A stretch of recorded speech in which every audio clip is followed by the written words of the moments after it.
All right, good evening, everyone. It is a Wednesday night here at Muncie at our Ball State campus. Ball State, ball, get it?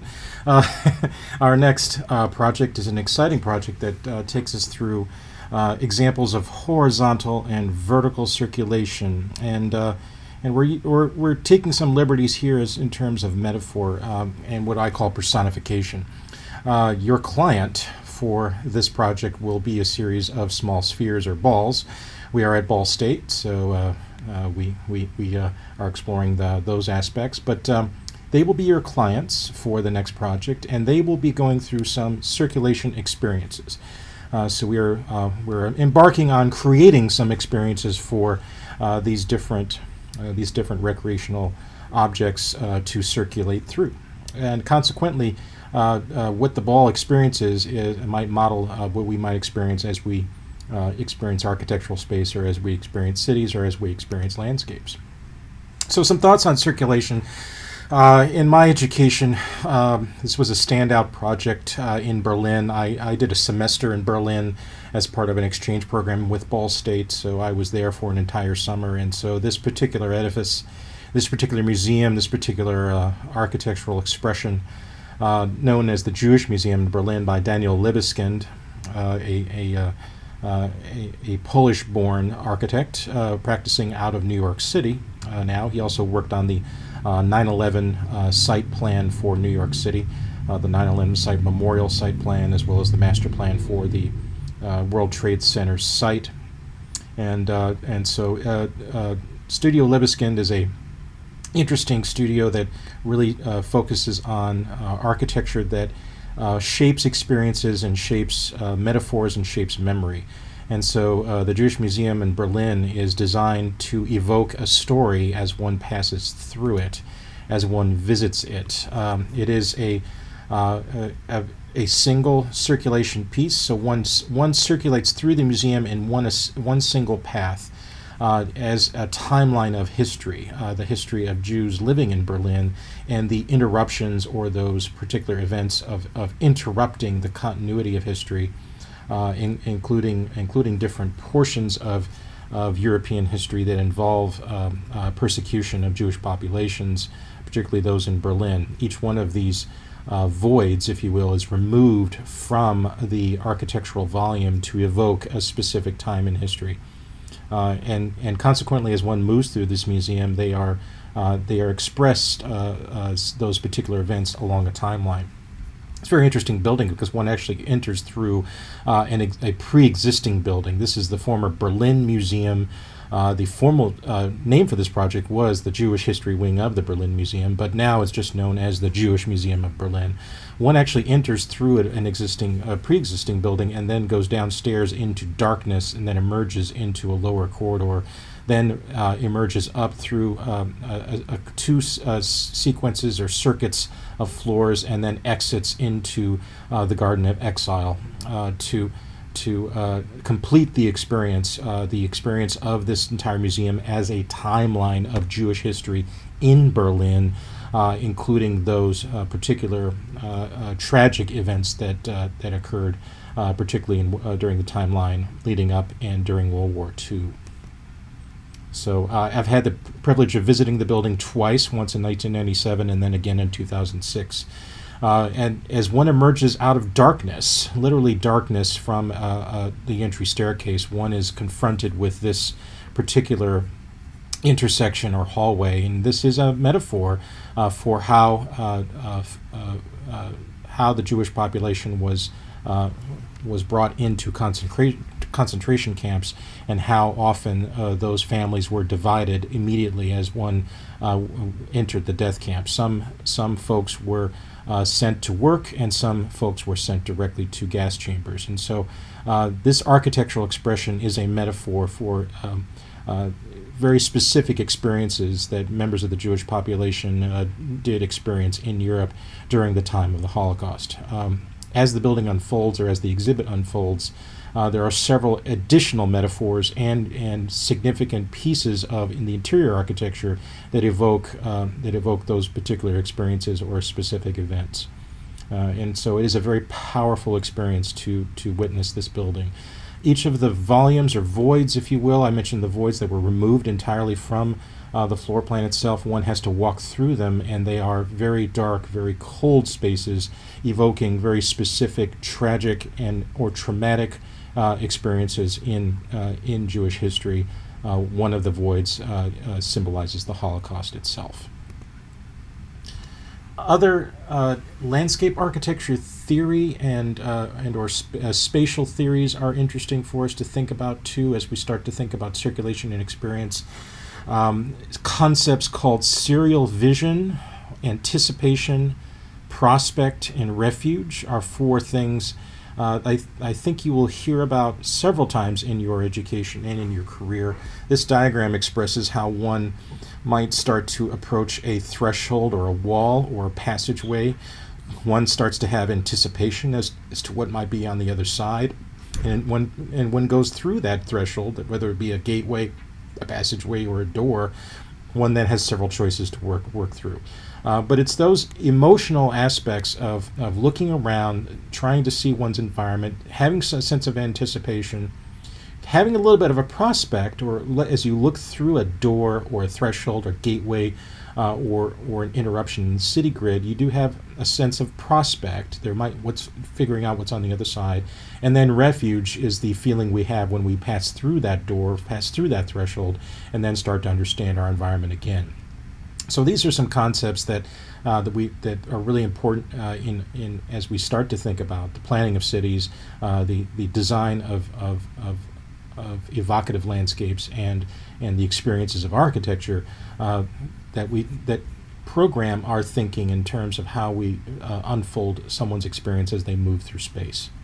Serial vision is what we see in our peripheral vision as we move through space. We start to record a lot of those additional smaller experiences. Here's an example from Richard Coyne, a landscape architect, creating a serial vision diagram, starting to evoke some of the design goals for an entire park. And he's combined a couple of different things here. He's combined some photographs of existing landscapes, and he's combined a circulatory diagram to talk about this notion of serial vision, what we see along the way, prospect, what we might see through a threshold or an opening of trees, and then refuge, the idea that we have a sense of space when we arrive at a certain portion of the landscape. So all those different concepts of serial vision, anticipation, prospect, and refuge are things that we experience in the landscape as we might go through a clearing or opening in the trees, or if we arrive at a meadow, or if we're along a trail, or as we approach an outdoor room. So these are concepts that we experience when we circulate through landscapes that also we experience in architecture and in cities. Gordon Cullen was an architect and urban designer who wrote a seminal book called A Concise Townscape in 1961. It's been reprinted 16 times because his drawings and diagrams were so evocative of a lot of the different ways that we experience architecture and experience cities. His base theory for how we experience cities was that our experience or memory of a city is the sum total of all of the smaller experiences that we see along the way.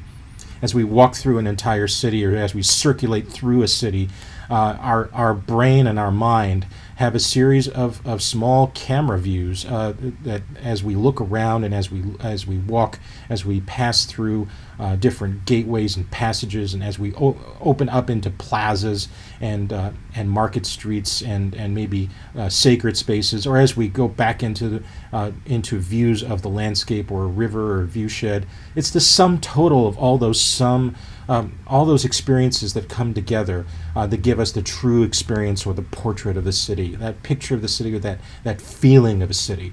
And so as you read through your Invisible Cities again, and as you continue to create different visions of what your city might look like, it might be a series of smaller drawings or sketches that might start to give vision for what your city is and how it might start to experience. We've challenged you to do that in the previous CAP101 module, in terms of starting to diagram your city layouts and start to imagine what might one experience as one walks through or lives in their city throughout a typical day.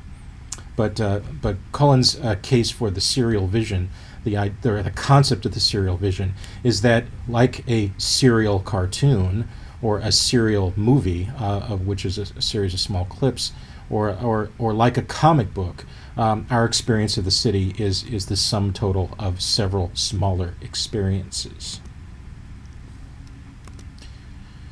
To walk from one end of the plan to another, a uniform pace will provide a sequence of revelations where such is suggested in serial drawings, reading from left to right. Each arrow on the plan represents a drawing, and even progress of travel is illuminated with a series of sudden contrasts, and so an impact is made on the eye, bringing the plan to life.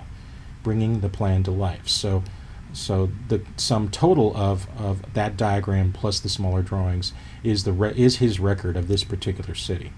As we start to think about our invisible cities and as they start to unfold for you, well, that's how we've challenged you already with a series of these small drawings. The experience of the ball is going to mimic that. If you can imagine a ball running through here and experiencing different aspects of this city, that's exactly what we're trying to model here in this next project. This is an interesting diagram. We live in the age of diagrams. We live in the age of animations. So this is precisely the case here. This is called an isovist study. Isovist studies are understandings of what one experiences at any one time as one moves through space. So this is a diagram of Vannes, France, a city which has medieval roots, and so this is a tracing diagram that examines how one human being moves through this particular city, and what they see both in terms of compressed spaces, open spaces, additional peripheral vision, looking down alleys or side streets, and recording here that it is a variety of big spaces, a variety of narrow spaces, and a variety of peripheral things that happen as one walks through the city, as one circulates through the city. So imagine this particular diagram being a ball running through this particular city. That ball is experiencing different things as one moves through this city. So our challenge with our new studio project is to become the ball and experience a model of our invisible cities and start to experience the different spaces and dynamics that occur as our invisible city starts to take shape. So this is almost like being the ball. We have several additional videos that really we challenge you to be inspired by, to learn from. We've provided these as a links list. You'll find those. Your instructor will probably provide this links list to you in some electronic fashion, either on Canvas or otherwise. Some wonderful videos out there that look at chain reactions or linear sequences or circulatory explorations or movements that often involve a ball or involve a chain reaction or involve different actions or triggers that might occur. Simone Gertz is an artist who is having quite a YouTube following by building a series what she calls useless machines for her everyday life. Some very jovial and fun and hilarious expressions of useless machines that assist her in daily life. This one is called Forest Xylophone. This was for a Japanese cell phone company, believe it or not, and this was a xylophone that was built in the middle of the forest, as the name suggests, and a round or spherical wooden ball traveled down this entire path. And while it traveled, it was in fact playing a piece from Bach. Another musician from Iceland called Wintergarten. This is a machine that this particular musician built with over 2,000 steel ball bearings, different levers and different portions, including a bass guitar, and all of the ball bearings end up striking different pieces to express musical notes. Really fascinating YouTube video with millions of views. OK Go, a Chicago-based band, also known for their music videos, really innovative music videos throughout their career. They become viral. Each one becomes viral because they really push the envelope. But their recording of This Too Shall Pass involved a Rube Goldberg style chain reaction machine. They're called Rube Goldberg machines because Rube Goldberg was an illustrator that was well known for his comic book art that illustrated really fascinating chain reaction machines. Our friends at Purdue have, in the engineering school, have an annual competition to build a Rube Goldberg machine to do a simple task like squeeze out a tube of toothpaste or something like that. So they've recently been recognized by the Guinness World Record for the one of the more complex or longest lasting Rube Goldberg style machines.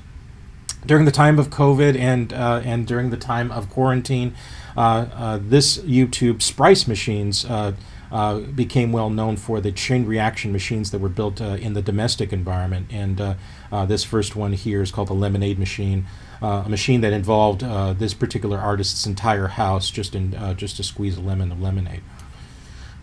And then parkour is an interesting way of looking at how humans move through space differently. We know walking, we know running, we know skipping, we know jumping and things like that. But parkour athletes or parkour free runners, as they're called, experience the city in a very, very different way. So Star is one of the many parkour collectives in the world. I think they're based in the UK.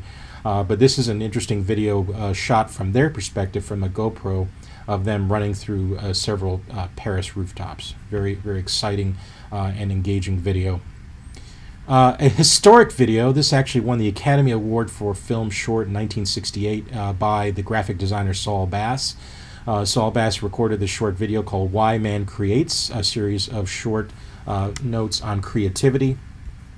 This particular YouTube short is called A Parable, and it is the story of a ping pong ball escaping from its normative environment and finding its own creative voice.